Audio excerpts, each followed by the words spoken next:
Today's story is titled My Uncle in Vietnam. I've got a few stories my uncle shared with me, and his time in Vietnam, I'll share them here, in no particular order, and you can read them, and hopefully enjoy them. These are stories he told me. Everything is his words, or as close to his words as I recall. My uncle served in Vietnam. He was a weapons expert who worked on bombers.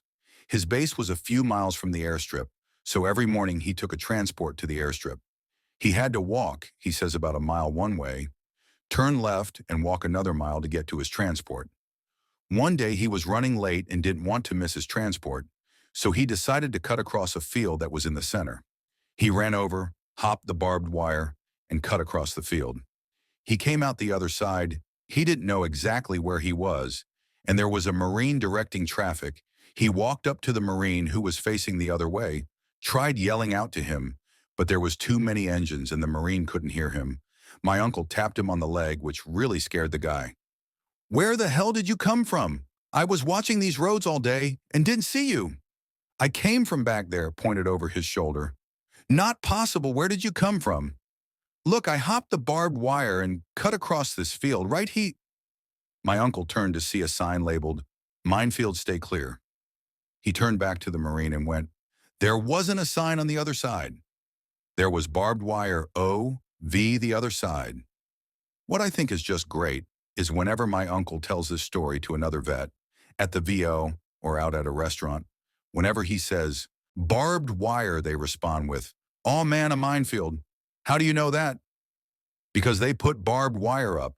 Why else would there be barbed wire? The airfield my uncle worked on was surrounded by minefields. One day they had a plane that was making an emergency landing. One of its engines was on fire, and it was coming in hot. The plane put down its landing gear but came in too hard and too fast. They just broke on impact. The plane skidded across the runway. One of the crew bailed. He broke several bones and barely lived. The plane skidded off the runway and into the minefield. It hit one of the mines, which killed everyone still on board. A different day, a bomber was coming back from a bombing run, and one of its bombs was rolling around loose. It was armed and caught on its tether. They managed to successfully land the plane, but Noon wanted to go near it, fearing it would go off. They couldn't land anything with a plane ready to explode on its runway. My uncle just arrived on the airfield and was quickly briefed on the situation, and he went, "Well, why are you telling me? Go tell whoever's in charge." "Well, sir, you're the only one trained with these bombs on the airfield today. To put you in charge." My uncle thought about it, minute, and went, "Well, the manual says we're—" "I don't give a damn about the manual. What do you think we should do?" "Well, it goes against the manual, but our best option, I think, would be to reattach the tether. That will unarm the bomb and put it back on safety." So my uncle carefully walked up to the plane, saw it was just dangling there on its tether, very carefully grabbed it, untangled it, and reclipped it to the tether. My uncle's base was shelled once. 2 shells landed within feet of him. The first hit the barracks he was sitting in directly. However, it was a dud. The second hit 2 feet to the side of where he was sitting, but sunk deep into the mud, so all it did was just splatter dirt everywhere. My uncle transported a nuclear warhead across northeast U.S. once. It was winter, I forget the year. Everything was fine most of the journey. However, they had a hill leading into the base. He was given orders to keep it at a certain speed. I think he said it was like 35 mph. He had a Humvee full of soldiers in front of him, a Humvee of soldiers behind him, and a soldier with a rifle next to him who was sleeping. Well, they hit the hill and were coming down into the base, and my uncle hit ice.